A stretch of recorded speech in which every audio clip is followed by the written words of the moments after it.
Hello everyone. কেমিস্ট্রির element চ্যাপ্টারের একটি গুরুত্বপূর্ণ আর কি টপিক ভ্যালেন্সি বা যোজ্যতা। এই ভ্যালেন্সি বা যোজ্যতার উপর আ ইলেকট্রন কনফিগারেশন ডিপেন্ড করে আরকি। ঠিক আছে? মানে কোনটা অ্যানায়ন, কোনটা ক্যাটায়ন বা রাসায়নিক যে বিক্রিয়াতে কোনটায় অংশগ্রহণ করতে পারবে, কোনটা ইলেকট্রন দেবে বা কোনটা ইলেকট্রন নেবে, এই বিষয়টা মানে ডিপেন্ড করে ব্যালেন্সির উপরে। ব্যালেন্সি কাকে বলে বা যোজ্যতা কাকে বলে? যে শেষ কক্ষপথে যতগুলি ইলেকট্রন থাকে বা যে শেষ কক্ষপথে যতগুলো ইলেকট্রন কোনো রাসায়নিক বিক্রিয়ায় অংশগ্রহণ করে, তাকে বলা হয় ব্যালেন্সি। তাহলে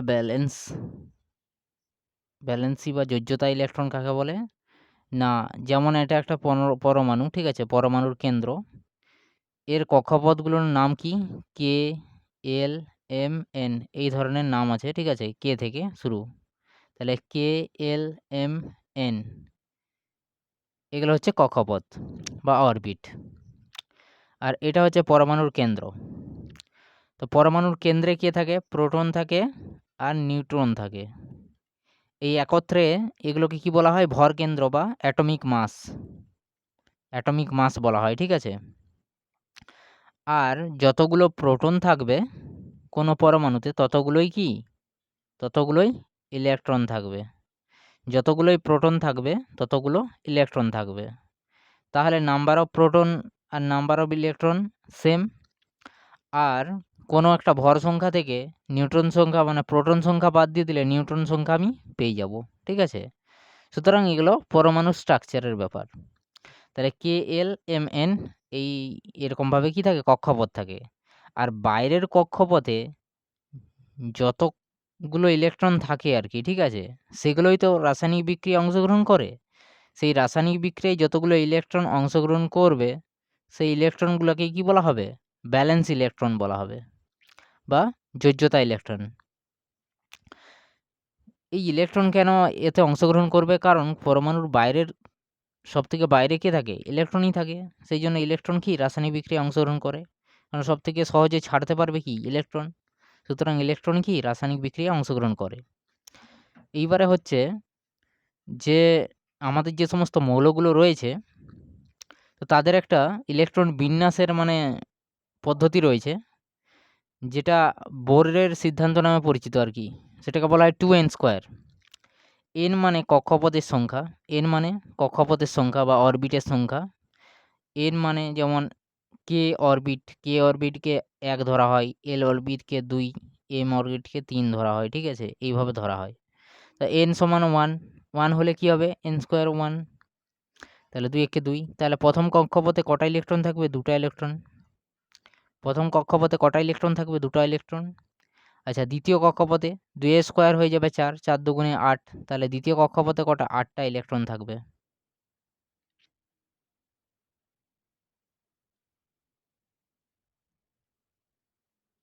তাহলে দ্বিতীয় কক্ষপথে ৮ টা ইলেকট্রন থাকবে। তারপরে ৩ নম্বর কক্ষপথে কত থাকবে? ৩ তিরিকে ৯, ৯ দুগুণে ১৮, ১৮ টা থাকবে। এটা হচ্ছে ম্যাক্সিমাম। ১৮ টা থাকে ইলেকট্রন। কিন্তু আমাদের রাসায়নিক বিক্রিয়াতে যদি কোনো পরমাণুর বাইরের কক্ষপথে ৮ টি ইলেকট্রন থাকে, ৮ টি ইলেকট্রন যদি থাকে, সেটা কি স্টেবল অবস্থায় থাকে। সেটা স্টেবল অবস্থায় থাকে। সুতরাং ৮ টি ইলেকট্রন থাকলেই হবে। ৮ টি ইলেকট্রন যদি থাকে সেটা স্টেবল অবস্থায় থাকবে। সেক্ষেত্রে কোনো কি রাসায়নিক বিক্রিয়ায় অংশগ্রহণ করবে না। সেক্ষেত্রে তার ব্যালেন্স যোজ্যতা কি হয়ে যাবে? 0 হয়ে যাবে, ঠিক আছে? ৮ টা ইলেকট্রন থাকলেই।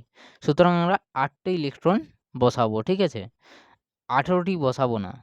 ৮ টি ইলেকট্রন বসাবো। কারণ ৮ টি ইলেকট্রন থাকলেই সেটা কি থাকবে? স্টেবল থাকবে, ঠিক আছে? তাহলে থাকে ম্যাক্সিমাম ১৮ টা। কিন্তু কি আমাদের রাসায়নিক বিক্রিয়াতে অংশগ্রহণের জন্য ৮ টা ইলেকট্রন রাখতে হয়। তাহলে ৮ টা ইলেকট্রন থাকবে। এরকমভাবে পরের পর কক্ষপথে কটা ইলেকট্রন থাকবে সেই বিন্যাসটা আমরা জানতে পারি।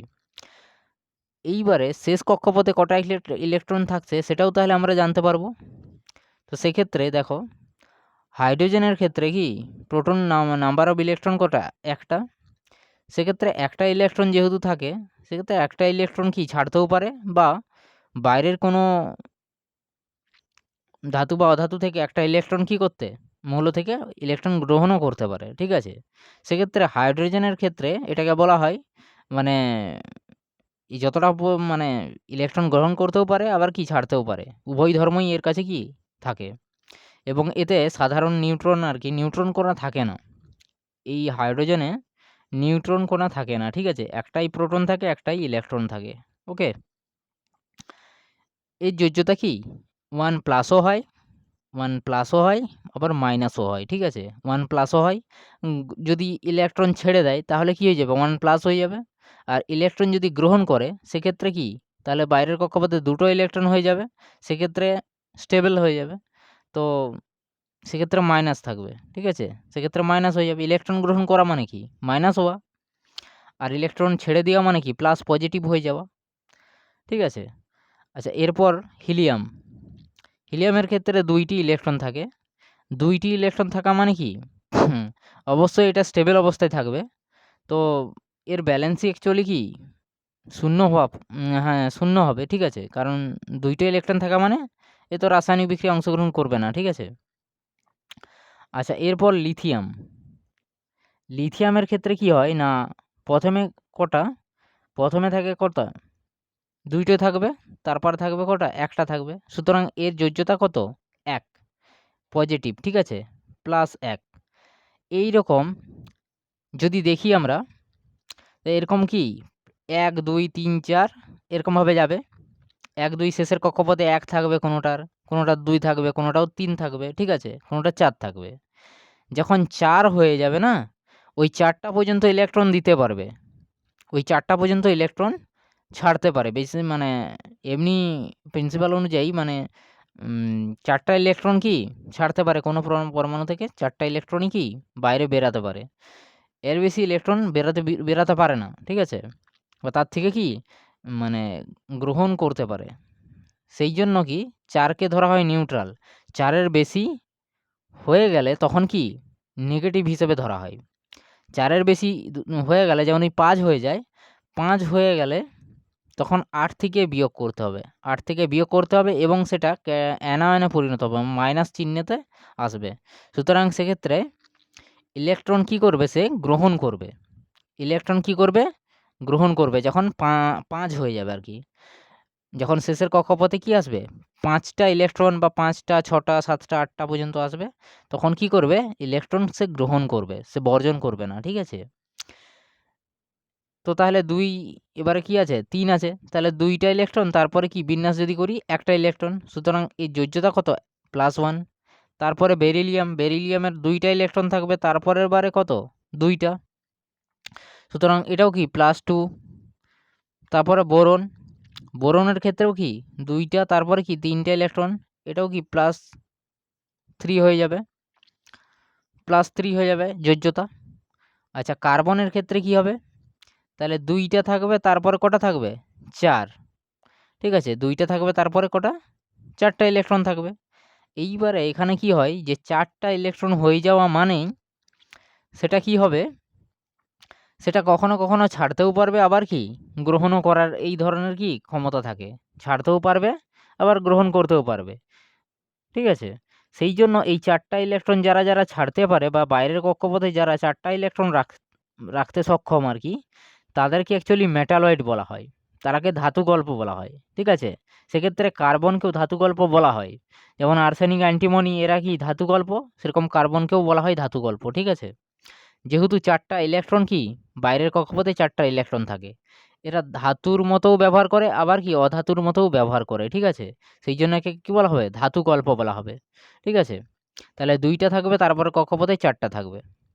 তো এর যোজ্যতা কত 4, ঠিক আছে? +4, ঠিক আছে? আচ্ছা, এরপর নাইট্রোজেন। নাইট্রোজেনের ক্ষেত্রে কী হবে, যেহেতু 7 হয়ে গেছে, তাহলে 2, তারপর কটা 5টা ইলেকট্রন থাকবে। যেহেতু এই শেষ কক্ষপথে কটা 8টা ইলেকট্রন থাকতে পারে, সেক্ষেত্রে 5 হয়ে গেলে তো হবে না, না ছাড়তে পারবে না বা বর্জন করতে পারবে না। সেক্ষেত্রে কি 8 থেকে বিয়োগ করতে হবে। তাহলে 8 থেকে বিয়োগ করলে 3 হবে। 3টা কি এটা হবে অ্যানায়ন বা নেগেটিভ।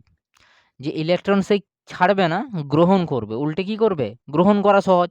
এর ৫টা মানে গ্রহণ করবে মানে কোনো শেষ কক্ষপথে যদি ২টা থাকে, প্রথম কক্ষপথে ২টা থাকলে সেটা স্টেবল। দ্বিতীয় কক্ষপথে ৮টা যদি থাকে, ৮টা ইলেকট্রন থাকে, সেক্ষেত্রে স্টেবল। তাহলে এই ৫ আছে, শেষ কক্ষপথে ৫টা আছে, আর ৩টে ইলেকট্রন যদি চলে আসে তাহলে স্টেবল হয়ে যাবে। সেক্ষেত্রে গ্রহণ করাটা কি সহজ, কিন্তু বর্জন করাটা অনেকটাই কঠিন। মানে ৫টা ইলেকট্রন বর্জন করার থেকে ৩টা ইলেকট্রন গ্রহণ করা অনেক সহজ, ঠিক আছে? সেই জন্য এটাকে কি বলা হবে না, অ্যানায়ন বা কি অ্যানায়ন বা এটা কি করবে? ইলেকট্রন গ্রহণ করবে, ঠিক আছে? তাহলে ৫, এরপর কি হয়ে যাবে? ২, তারপর কি ৬, যেহেতু ৮, অক্সিজেনের পারমাণবিক সংখ্যা কত? ৮। তাহলে ৬টা ইলেকট্রন কি করবে? ৬টা ইলেকট্রন আছে, আর ২টা পেলে কি হবে? স্টেবল হয়ে যাবে। সুতরাং ২টা পাওয়াটা সহজ, কিন্তু ৬টা ছাড়াটা সহজ নয়। সেক্ষেত্রে কি -২ ইলেকট্রন গ্রহণ করবে। সেক্ষেত্রে যোজ্যতা কত? -২। ফ্লুরিনের ক্ষেত্রে কি -1 হয়ে যাবে, যেহেতু ৭। তাহলে আর একটা ইলেকট্রন গ্রহণ করলেই কি হবে? স্টেবল হয়ে যাবে। তো ফ্লোরিন কি -1 যোজ্যতা, এবং এটা হচ্ছে সবথেকে কি মোস্ট ইলেকট্রোনেগেটিভ। মানে একটা ইলেকট্রন গ্রহণ করলেই তো এটা স্টেবল হয়ে যাচ্ছে। সুতরাং এটা কি মোস্ট ইলেকট্রোনেগেটিভ এলিমেন্ট, ঠিক আছে? নিয়নের ক্ষেত্রে কি 0 হয়ে যাবে সেটা। এটা কোনো কাজেই মানে কোনো রিঅ্যাক্টিভই করবে না, ঠিক আছে? স্টেবল থাকলে কোনো রিঅ্যাকশন করবে না। এই হলো এখানকার মানে মেইন জিনিস, যে ব্যালেন্সের উপরেই কি পুরো রাসায়নিক বিক্রিয়াটা নির্ভর করছে। যে কোনটা প্লাস বা কোনটা মাইনাস, এটার উপরেই কি রিঅ্যাকশন সম্ভব। যেটা নিস্তড়িত সেক্ষেত্রে কি রিঅ্যাকশন হবে না। ওকে? আচ্ছা, এরপরে যে বিষয়টা দেখব, এখানে আমি এইগুলো লিখে রেখেছি, যেমন কি হাইড্রোজেনের ক্ষেত্রে কি একটা প্লাসও হয়, মাইনাসও হয়, ঠিক আছে? আচ্ছা, হিলিয়ামের ক্ষেত্রে ২টা প্লাস, ২টাই কি এর যোজ্যতা, ব্যালেন্সি। আর তারপরে এল মানে লিথিয়ামের ক্ষেত্রে ২, তারপরে ১, সেক্ষেত্রে একটাই কি হয়ে যাবে? এর যোজ্যতা। তারপর ব্যারিলিয়ামের ক্ষেত্রে কি ২ প্লাস হয়ে যাচ্ছে। এগুলা সবই কি ক্যাটায়ন। প্লাস যেগুলো থাকবে সেগুলো কি ক্যাটায়ন। ক্যাটায়ন মানে কি ইলেকট্রন বর্জন করতে পারবে। ইলেকট্রন বর্জন করলেই তো এগুলো কি পজিটিভ হবে না? সুতরাং বেরিলিয়ামের ক্ষেত্রে +২, বোরনের ক্ষেত্রে +৩, আর সেই কার্বন কি করবে? 4টা ইলেকট্রন যেহেতু 8টা হলে সে স্টেবল হবে। সুতরাং 4টা সে ছাড়তেও পারে, আবার 4টা সে গ্রহণও করতে পারে। এই ধরনের ধর্ম যাদের রয়েছে তাদের কি বলা হয়? মেটালয়েড বলা হয়, বা ধাতুকল্প বলা হয়, ঠিক আছে? ধাতুকল্প বলা হয়। 4টা গ্রহণ করতেও পারে, আবার কি 4টা ছাড়তেও পারে। এই ধরনের নেচার দেখা যায় এদের মধ্যে, ঠিক আছে? আচ্ছা, নাইট্রোজেন তাহলে কি? নাইট্রোজেন -3 হয়ে যাবে। কারণ 3টা ইলেকট্রন গ্রহণ করলে কি স্টেবল হয়ে যাবে। আর অক্সিজেনের ক্ষেত্রে কি হবে? 2টা ইলেকট্রন গ্রহণ করলে স্টেবল হয়ে যাবে। সুতরাং 2 কি এর ব্যালেন্সই। আচ্ছা, ফ্লোরিনের ক্ষেত্রে একটা ইলেকট্রন গ্রহণ করলে স্টেবল হয়ে যাবে, আর নিয়নের ক্ষেত্রে 0। সুতরাং এই যে মাইনাস যে সমস্ত জিনিসগুলো আছে সেগুলো কি অ্যানায়ন, আর প্লাস যে সমস্ত সংখ্যাগুলো আছে সেগুলো কি ক্যাটায়ন, ঠিক আছে? তাহলে এখান থেকে আয়নের কনসেপ্টটাও ক্লিয়ার হয়ে যাচ্ছে, যে ক্যাটায়ন আর অ্যানায়ন এই দুটো বিষয়, ঠিক আছে? ক্যাটায়নগুলো যেগুলো পজিটিভ বা যেগুলো ইলেকট্রন বর্জন করছে, ঠিক আছে, সেগুলোকে ক্যাটায়ন বলা হয়। আর অ্যানায়ন মানে যেগুলো ইলেকট্রন গ্রহণ করছে তাদের অ্যানায়ন বলা হয়। এই ক্যাট থেকে ক্যাটায়ন, আর অনিয়ন থেকে অ্যানায়ন, ঠিক আছে? এই শব্দগুলোকে মনে রাখবে।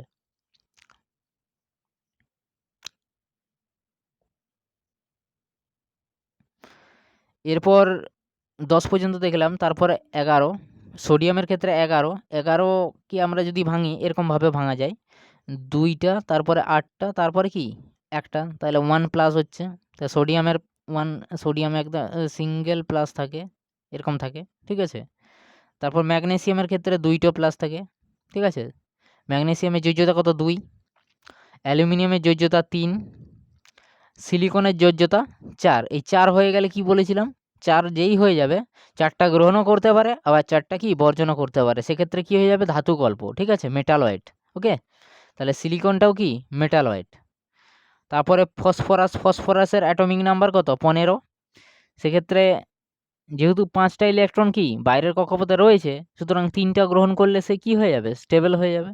সুতরাং যোজ্যতা কত? 3। সালফারের যোজ্যতা 2, ক্লোরিনের যোজ্যতা কত? 1, আর্গনের যোজ্যতা 0। আর্গন একটা কি নিষ্ক্রিয় গ্যাস, বায়ুমণ্ডলে যেটা রয়েছে। বায়ুমণ্ডলে একমাত্র গ্যাস রয়েছে যেটা আর্গন গ্যাস, ঠিক আছে? আমাদের বায়ুমণ্ডলে আরকি। আর তারপরে রয়েছে পটাশিয়াম। পটাশিয়ামের ক্ষেত্রে কি হবে বলেছিলাম না? 2, 8, প্রথম 8টা থাকবে। তারপরে কি থাকবে? 18টা থাকার কথা, কিন্তু ইলেকট্রন কনফিগারেশনের ক্ষেত্রে, রাসায়নিক বিক্রিয়ার ক্ষেত্রে 8টা ইলেকট্রন থাকলেই কি হবে? স্টেবল থাকবে, ঠিক আছে? সুতরাং আমরা 8টা করে বসাবো। সুতরাং 2, তারপরে 8, তারপরেও 8, ঠিক আছে? 8টা ইলেকট্রন হবে। তারপর রয়ে যাচ্ছে একটা ইলেকট্রন। সুতরাং এটাই হবে এর কি? যোজ্যতা। পটাশিয়ামের ক্ষেত্রেও প্লাস কে থাকে? সিঙ্গেল প্লাস, ঠিক আছে? ক্যালসিয়ামের ক্ষেত্রে +2 থাকে, +2, ঠিক আছে? যেমন কি ক্যালসিয়াম হাইড্রোক্সাইড কিভাবে হয়? এই যে এই ব্র্যাকেটটা কেন দেওয়া হয়? এটা হচ্ছে মূলক, ঠিক আছে? এই মূলক কিভাবে হয়? না, মূলকের যোজ্যতাও কি 1 আর ক্যালসিয়ামের যোজ্যতা 2। এই ক্যালসিয়ামের যোজ্যতাটা মূলকের যোজ্যতার কাছে, মানে মূলকের কাছে চলে আসবে। মানে এখানে 2 হয়ে যাবে, এখানে আসছে না। CaOH এর হোল 2 হয়ে যাবে, ঠিক আছে? Whole twice. এটা হচ্ছে মূলক। মূলক এটাও ক্যাপিটাল, এইচটাও ক্যাপিটাল। এই মূলক হচ্ছে দুটো মৌল একসাথে যুক্ত হয়ে একটা পরমাণুর মতো আচরণ করে, ঠিক আছে? একটা পরমাণুর ন্যায় আচরণ করবে, এদেরকে বলা হয় মূলক, ঠিক আছে? যেমন ক্যালসিয়াম একটি ধাতু, ঠিক আছে? মৌল। ঠিক তেমনই OH, অক্সিজেন এবং হাইড্রোজেন মিলে একটা মৌল গঠন করেছে, যেটাকে মূলক বলা হয়, ঠিক আছে? এবং এর একটা তড়িৎ ঋণাত্মকতা বা পজিটিভ, মানে তড়িতাধান থাকবে আরকি, ঠিক আছে? পজিটিভ বা নেগেটিভ তড়িৎগ্রস্ত হবে, ঠিক আছে? নয়তো যৌগ গঠন করতে পারবে না, না? সুতরাং এর যে ব্যালেন্স, সেটা এই যোজ্যতাটা এর কাছে যাবে, আর এর যে যোজ্যতা সেটা এর কাছে আসবে। তো OH এর যোজ্যতা 1 হয়। তো 1 তো আর লিখা হয় না। সেক্ষেত্রে ক্যালসিয়াম থাকে। তো ক্যালসিয়ামের যোজ্যতাটা OH এর কাছে চলে যায়। সেইজন্য এটাকে পুরোটাকে বোঝানোর জন্য OH এর সাথে কি দেয়া হয়? ব্র্যাকেট দেয়া হয়। একটা কি? ব্র্যাকেট দেয়া হয়। শুধু OH নয়, আরও বিভিন্ন ধরনের যৌগ আছে যাদের যোজ্যতা বোঝানোর জন্য OH বা যেকোনো মূলকের মূ মূলকের মানে মূলকটাকে ব্র্যাকেট দিয়ে ঢেকে দেয়া হয়, যাতে কি পুরো যোজ্যতাটাকে বোঝা যায়। ঠিক আছে? এইজন্য ব্র্যাকেট দেয়া হয়। তো ক্যালসিয়ামের যোজ্যতা 2, ঠিক আছে? তো এর পরবর্তী যে মেটাল বা মৌলগুলো রয়েছে তাদের যোজ্যতা নিয়েও আসবো। তো আজকে এই পর্যন্ত। তো ভিডিওটা যত সম্ভব শেয়ার করবেন, আর চ্যানেলটা সাবস্ক্রাইব করে নিবেন, এবং ভিডিওটা লাইক করবেন, ঠিক আছে? তো থ্যাংক ইউ, এখানেই শেষ করছি।